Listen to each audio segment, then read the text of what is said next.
तकरीबन 300 ग्राम के बराबर और इसके अंदर हम ऐड कर देंगे 1 कप शुगर। अच्छा, ये मैंने पीसी हुई चीनी ली है। अगर आप ग्राम्स में मेजरमेंट करेंगे तो इसकी 200 ग्राम आएगी।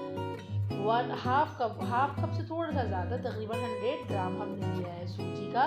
और ये मैंने लिया है तकरीबन 15 अदद बादाम, 1 टेबल स्पून सौंफ, 1 टीस्पून और 3 से 4 अदद इलायची। उसको हमने अच्छी तरह से ग्राइंडर के अंदर पीस के एक पाउडर फॉर्म में रेडी कर लिया था, वो हमने इसमें ऐड कर दिया। और 2 टेबल स्पून ऐड कर दिया हमने इसमें डेसिकेटेड कोकोनट यानी कि पिसा हुआ कोकोनट। और यहाँ पर हम तकरीबन 6 to 7 टेबल स्पून ऐड करेंगे मेल्टेड घी के। अच्छा, घी यहाँ पे मेल्ट होना चाहिए, मतलब कड़क नहीं होना चाहिए, जो ठंडा हुआ नहीं होना चाहिए, थोड़ा सा हल्का सा गर्म कर लीजिएगा उसको। और अब मैं इसको करूँगी हाथ से अच्छी तरह से मिक्स। और मिक्स करने के बाद इसको हमने तकरीबन मैंने आधा कप दूध लिया था, लेकिन मैं इसमें थोड़ा सा दूध डालूंगी और ये देखूंगी इसमें कितना ज़रूरत है। और इसको हमने दूध से ही गूंथना है। दूध बेशक आपका ठंडा हो या गर्म, कोई इससे इशू नहीं है। तो बहरहाल मैंने तो बॉईल करके फ्रिज में रखा हुआ था, वो थोड़ी देर पहले निकाल के रख दिया था।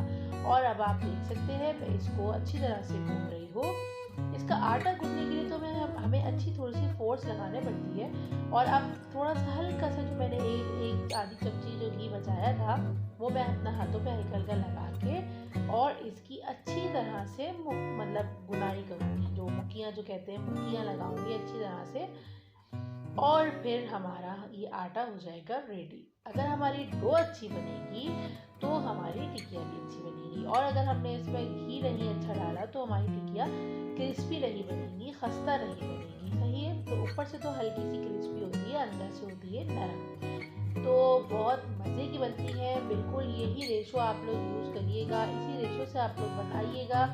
और ज़रूरी नहीं है कि आप इसको किसी न्याज के लिए बनाएं। मैं तो आम दिनों में भी बना लेती हूँ, बच्चे बहुत शौक से खाते हैं बिस्किट्स के तौर पे, तो बहुत ही मज़े की लगती है। यहाँ पे मैं हल्का हल्का सा और जो ड्राई मैदा है वो हल्का हल्का सा डस्ट करके और इसको बेल लूँगी। और अगर आपको नहीं महसूस हो रहा कि इसको ज़रूरत नहीं है मैदा डस्ट करने की, तो आप उसको स्किप भी कर सकते हैं। और यहाँ पर मैं इसको नॉर्मल उसकी रोटी सी एक बेल लूँगी।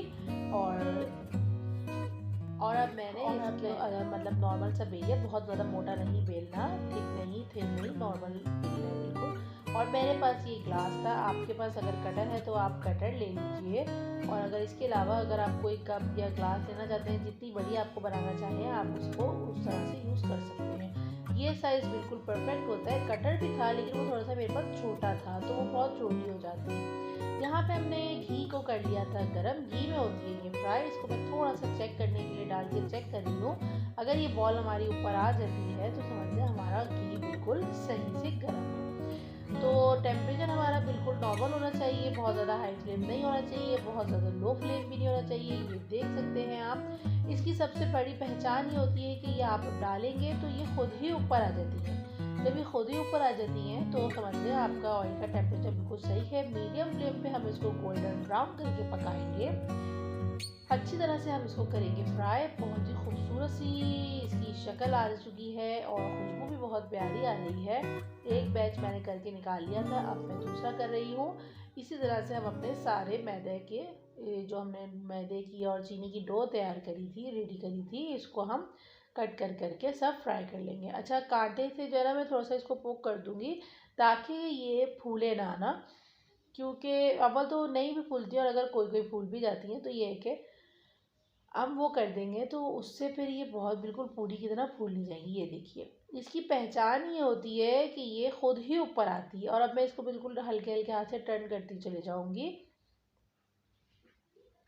कूंडे की जो टिकिया होती है, मीठी टिकिया भी कहते हैं, कूंडे की टिकिया भी कहते हैं इसको, तो ये बहुत ही खस्ता और बहुत ही मज़े की तैयार होती हैं। इसके अंदर जो बादाम का, खोपरे का और सौंफ का जो अरोमा आता है ना, उसकी तो भाई क्या बात है, बहुत ही ज़्यादा मज़े की लगती है। दूसरा बैच भी हमारा हो गया है रेडी।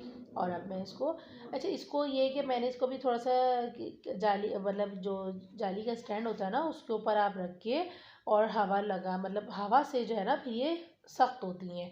तो अभी तो ये आपको बहुत नरम सी लग रही होगी, लेकिन ये जैसे जैसे हवा लगती जाएगी वैसे वैसे ही क्रिस्पी सी होती चली जाएंगी। यहाँ पे मैंने एक पेपर बिछा लिया था प्लेट के अंदर, और ताकि वो ऑयल अब्जॉर्ब कर ले। फिर उसके बाद मैं इसको दूसरी डिश के अंदर डिश आउट करूँगी टिश्यू पेपर पे, सही।